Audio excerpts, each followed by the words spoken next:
लोकसभा चुनाव 2024 के दूसरे चरण का मतदान का समय निर्वाचन आयोग के द्वारा 26 अप्रैल सुबह 7 बजे से दोपहर 3 बजे तक तय किया गया, जिसमें मतदाता अपने मतदान केंद्र में पहुंचकर लंबी लाइन लगाकर खड़े होकर अपना अपना मतदान किया है। वहीं छत्तीसगढ़ राज्यसभा सांसद फूलोदेवी नेताम ने भी फरसगांव नगर में प्राथमिक शाला बाजार पारा स्कूल में बने मतदान केंद्र पहुंचकर अपना मतदान किया, जहां उनके साथ उनके परिजनों ने भी मतदान किया। वहीं राज्यसभा सांसद ने कहा कि मैंने अपने मताधिकार का उपयोग कर मतदान किया है और लोकतंत्र का हिस्सा बनी हूं। वहीं मीडिया से चर्चा में कहा कि छत्तीसगढ़ की 11 लोकसभा सीटों में 6 पर कांग्रेस जीत कर आएगी।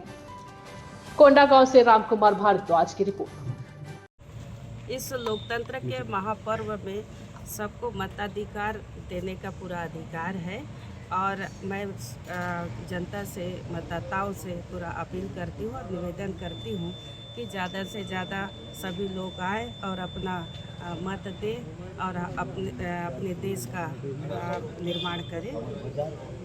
क्या लग रहा है माहौल आपको? माहौल बहुत अच्छा है।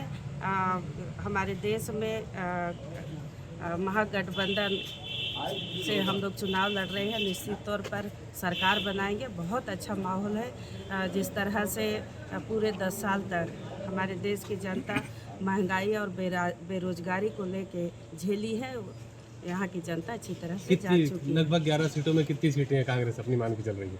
हम तो 6 सीट मान रहे हैं, 6 सीट निकालेंगे।